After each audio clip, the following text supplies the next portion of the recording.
Magandang gabi po. Nandito po tayo sa bahay na aking kaibigan. Kumusta po kayo, kaibigang Peter? Uy, parang nasa mood ang ating kaibigan na si Peter ngayon. Kumusta, kaibigan?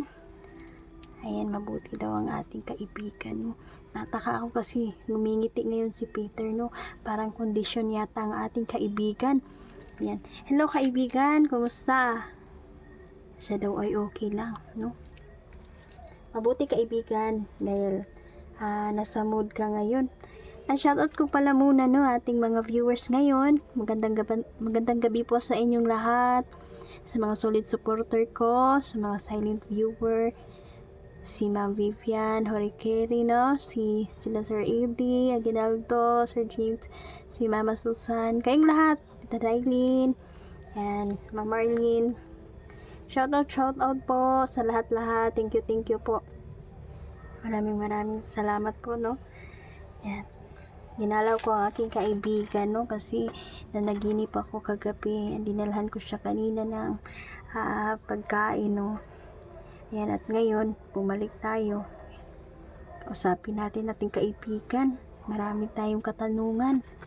Ayan, kaibigan, may tatanong po tayo kasi meron pong nagpapatanong, no, tungkol po sa ating mahal na VP Sara. Kumusta naman po siya ngayon? Yung kalagayan niya po, kaibigan? Opo. Siya daw po ay nasa mabuting kalagayan ngayon.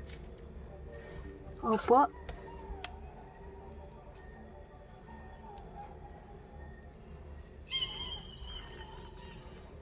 Yan, maraming salamat naman, kaibigan, no, dahil okay si VP Sara ngayon. At marami pa rin daw marami talaga daw nagsusuporta dito, no.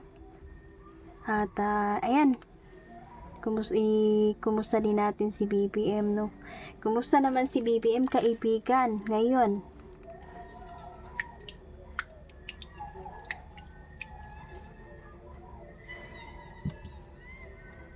Ganun po ba? Ayan, sabi ni kaibigang Peter, no, na okay lang daw si BBM, ganun pa rin daw, para daw grade 2 ang tono magsalita. Uy, ikaw talaga, kaibigang Peter ba?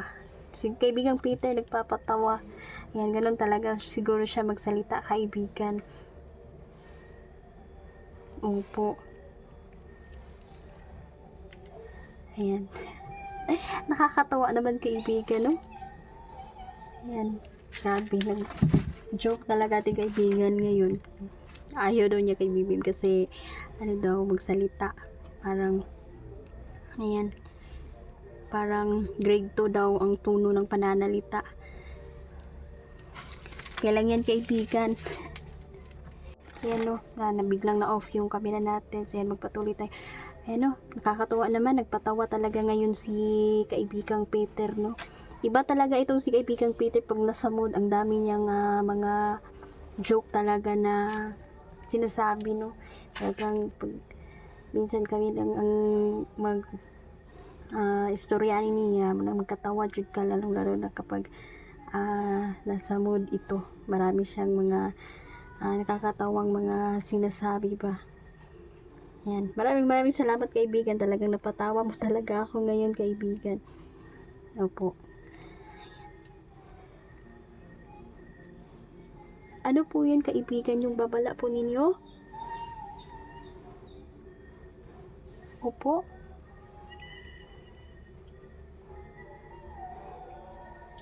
Wala, no. Ay, nagbabala po si kaibigang Peter, no, tungkol sa mga aswang.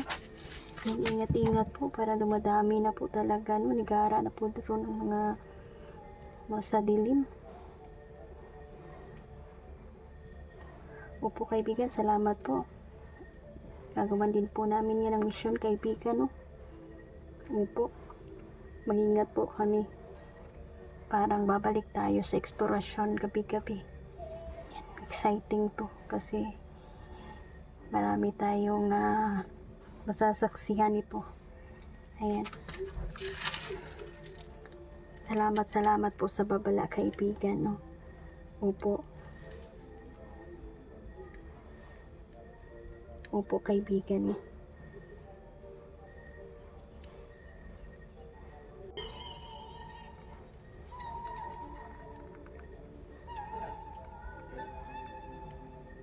Hala, naku po. Yan, delikado. Ayan, no, malupit talaga, no, ang bagong Pilipinas ngayon, kaibigan, no. Hindi mo na maintindihan yung mga nangyayari.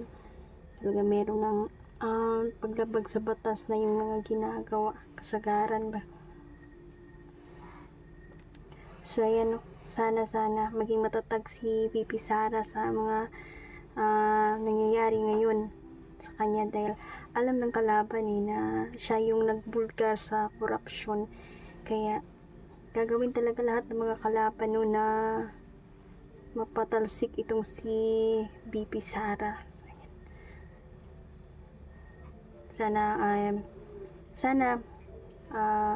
alam kong sabi kaibigan na matapang talaga itong si VP Sara, no, at kahit masaktan man ito ay mas lalo pa itong tumatapang. Ayan, kaibigan, no. Maraming salamat, kaibigan.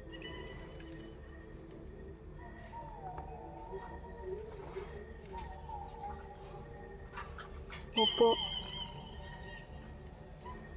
Ayan, no. Sabi natin, kaibigan, na talagang marami pang pagdadaan ng pagsubok itong si VP Sara talaga.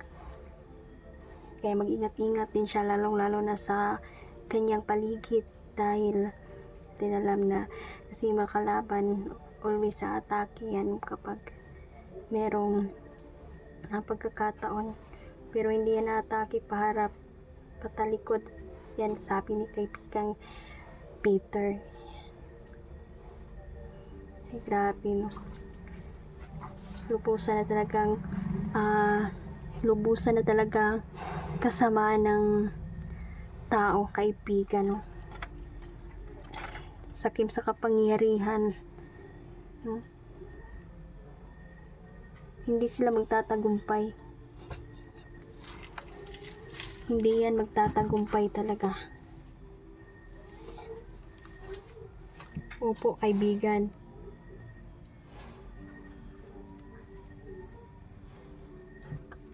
Opo, no. Yan sabi kaibigan lang to si VP Sara talaga ay talagang matapang talaga ito, no. Kasi ang kalaban niya sa politika talaga, ayaw lang talagang tanggapin na mas malakas siya, no? Mas buto kasi ang tao sa kanya. Hindi talaga kaya ng kalaban na tanggapin yung hindi talaga kaya ng kalaban na tanggapin na mas malakas talaga itong si VP Sara, no. Kasi halos lahat ng tao ngayon ay sinisigaw talaga yung pangalan ni VP Sara. Kasi namulat na talaga sa katotohanan ang mga tao, no. Talaga hindi na nila malilinlang ang tao kasi harap-harapan na talagang ginagago nila ang taong bayan. Ayan, salamat po, kaibigan, no. Ayan, bukas mag-update tayo, no. Ayan, matutulog na po natin, kaibigan. Good night po, kaibigan. Peter, maingat po kayo.